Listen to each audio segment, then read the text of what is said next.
Welcome to തിന്ന stories. Uncle വിളിച്ചിട്ട് കുറച്ച് സമയം കഴിഞ്ഞതും ശങ്കർ വീട്ടിലെത്തി. ആ മോനെ ശിവ, നീ വന്നോ? നിനക്ക് ബുദ്ധിമുട്ടായോടാ? ഈ പിള്ളേർ പറഞ്ഞാൽ കേൾക്കുന്നില്ല, അതാ നിന്നെ ബുദ്ധിമുട്ടിച്ചത്, അങ്കിൾ പറഞ്ഞു. എനിക്ക് ബുദ്ധിമുട്ടൊന്നും ആയില്ല അങ്കിൾ, ഇവർ റെഡി ആയെങ്കിൽ ഇറങ്ങാം എന്ന് ശങ്കർ മറുപടി കൊടുത്തു. ശിവ ബ്രോ, ഞാനും എൻ്റെ ചേച്ചിക്കുട്ടിയും എപ്പോഴേ റെഡിയാണ്. നമ്മൾ ഏട്ടൻ്റെ ബൈക്കിലാണോ പോകുന്നത്? ഗൗതം ചോദിച്ചു. അത് കേട്ടതും ഗൗരിയും ശങ്കറും ഒന്ന് ഞെട്ടിയിട്ടോ. അല്ല, കാറിലാണ് എന്ന് ശങ്കർ പറഞ്ഞു.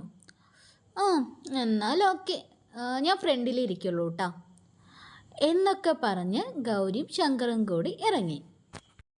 ഒരുമിച്ച് കയറുമ്പോഴും ഇറങ്ങുമ്പോഴൊക്കെ ഗൗരിയിലെ ശങ്കറിനെ നോക്കുന്നുണ്ടായിരുന്നു. അവനോട് എങ്ങനെയെങ്കിലും ഒന്ന് സംസാരിക്കാൻ. പക്ഷേ ഗൗതം കൂടെ ഉണ്ടല്ലോ. ഇനി താൻ എങ്ങോട്ട് പോയി തിരിച്ച് സംസാരിച്ചില്ലെങ്കിലോ എന്നൊക്കെ ആലോചിച്ചിട്ടുള്ള ആദ്യമായിരുന്നു ഗൗരിക്ക്.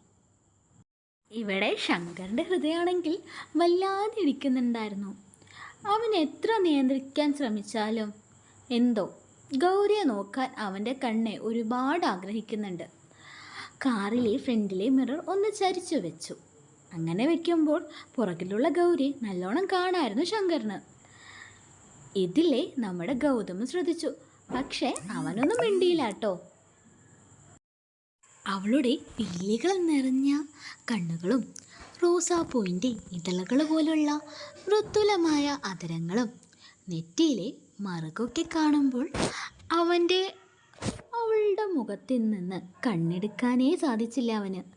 പക്ഷേ പെട്ടെന്ന് അവൻ്റെ ഭൂതകാല സ്മരണകൾ അവൻ്റെ ഉള്ളിലേക്ക് കടന്നു വന്നു. അവൻ്റെ മുഖം ആകെ മാറിപ്പോയി. അവിടെ ഫുൾ നിശബ്ദതയായിരുന്നു. ഗൗതം ശങ്കരനെയും ഗൗരിയെയും മാറി മാറി നോക്കി. നിങ്ങൾക്ക് ആദ്യം എവിടെയാണ് പോകേണ്ടേ? ശങ്കർ ചോദിച്ചു. ഗൗരിയാണ് ഇത്തവണ ചാടിക്കേറി മറുപടി കൊടുത്തത്. നമുക്ക് ഫസ്റ്റ് ബീച്ചിലേക്ക് പോകാമെന്ന്. സത്യം പറഞ്ഞാൽ ശങ്കറും ആഗ്രഹിച്ചത് ഗൗരി മറുപടി പറയാൻ കേൾക്കുന്നതാണ്. ശങ്കർ ശരിയെന്ന് തലയാട്ടി വണ്ടി ബീച്ചിലേക്ക് എടുത്തു. ചുവന്ന സൂര്യൻ മെല്ലെ കടലിലേക്ക് താഴാൻ കാത്തു നിൽക്കുകയായിരുന്നു. ആ സമയത്ത് അതിൻ്റെ കിരണങ്ങൾ കടലിലെ ജലക്കണികളിൽ തട്ടി ഒരു ചുവന്ന മുത്തിനെ പോലെ തോന്നുന്നുണ്ടായിരുന്നു. അപ്പോൾ തന്നെ ഒരു തണുത്ത കാറ്റും വീശുന്നുണ്ടായിരുന്നു. ഒരു മനോഹര സായാഹ്നമായിരുന്നു അത്. ബീച്ചെത്തിയപ്പോഴേക്കും കാറിൽ നിന്ന് ഇറങ്ങി ഓടി ഗൗതം. മുന്നോട്ട് ഒന്ന് നിന്നി എന്ന് പറഞ്ഞ് ഗൗരിയും അവൻ്റെ പിന്നാലെ ഓടി. അവരുടെ ആ ഓട്ടവും കളിയും ഒക്കെ കണ്ടു നിൽക്കുമായിരുന്നു ശങ്കർ. അവന് വല്ലാത്തൊരു സന്തോഷം തോന്നിയപ്പോൾ. ശങ്കർ നോക്കി നിൽക്കുന്നത് നമ്മുടെ ഗൗരിയും കണ്ടിട്ടുണ്ടായിരുന്നു കേട്ടോ. ഗൗരി ചേച്ചി, നമുക്കിവിടെ ഒരു വീടുണ്ടാക്കിയാലോ? ഗൗതം ചോദിച്ചു. എനിക്കുണ്ടാക്കാനൊന്നും അറിയില്ലടാ കേട്ടോ, നീ ഉണ്ടാക്ക്, എന്നിട്ട് ലാസ്റ്റ് വന്ന് എന്നെ കാണിക്കും. ഞാനൊന്ന് ടെസ്റ്റ് ചെയ്യട്ടെ എൻ്റെ ബ്രദറിൻ്റെ സ്കില്ല് എത്രത്തോളം ഉണ്ടെന്ന്. നീ ഉണ്ടാക്കുന്നവരെയില്ലേ ഞാൻ നിൻ്റെ ശിവേട്ടനെ പോയി കമ്പനി കൊടുക്കാം എന്ന് പറഞ്ഞു ഗൗരി. ഓഹോ, ശരി, നീ പോയി കമ്പനി കൊടുത്തോ ചേച്ചി. നടക്കട്ടെ ഗൗതം പതിഞ്ഞ സ്വരത്തിൽ പറഞ്ഞു. അല്ല, എന്ത് നടക്കട്ടെ എന്നാ നീ പറഞ്ഞത്? അത് പിന്നെ നടക്കുന്നതെല്ലാം നടക്കട്ടെ എന്നാ ചേച്ചി ഞാൻ പറഞ്ഞത്.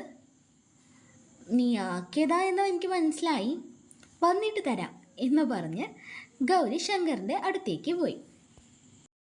തിരമാലകളെ നോക്കിക്കൊണ്ടിരിക്കുന്ന ശങ്കറിൻ്റെ അടുത്തേക്ക് അവൾ ഒരു നിശ്ചിത അകലത്തിൽ വന്ന് നിന്നു. അതേസമയല്ലേ നല്ല കുളിർക്കാറ്റ് വീശുന്നുണ്ടായിരുന്നു കേട്ടോ. അവൾ പാറി പറക്കുന്ന അവളുടെ മുടിയിഴകൾ ഒക്കെ ഒന്ന് ഒതുക്കിക്കൊണ്ട് ശങ്കറിനോട് ചോദിച്ചു. നല്ല രസമുണ്ടല്ലേ ഈ ക്ലൈമറ്റ് കാണാൻ? ശങ്കർ ഒന്ന് മൂളി. ശരിക്കും ഞാൻ തന്നെ ഇവിടെ പ്രതീക്ഷിച്ചില്ല കേട്ടോ. ഇവിടെ താൻ എന്നോട് ട്രിവാൻഡ്രത്തേക്കാണെന്നല്ലേ പറഞ്ഞത്, പക്ഷേ സ്ഥലം ചോദിക്കാൻ ഞാൻ വിട്ടുപോയി. എന്തൊരു കോയിൻസിഡൻസ് ആണല്ലേ. അതെ, ഞാൻ തന്നെ ശരിക്കും ഇവിടെ കണ്ടപ്പോൾ നീട്ടിപ്പോയി. അന്ന് ഞാൻ ട്രെയിനിൽ കണ്ട ഗൗരിയല്ലല്ലോ ഇത്. എത്ര പെട്ടെന്ന് താൻ ചേഞ്ചായേ? ശങ്കർ ചോദിച്ചു. ഗൗരി ഒന്ന് ചിരിച്ചു. അന്നൊരു ചെറിയ വിഷമത്തിലായിരുന്നു, പിന്നെ മനസ്സിലായി ആ വിഷമത്തിൻ്റെ ആവശ്യമില്ലെന്ന്. ആ അപ്പോൾ ഓക്കെ ആയി.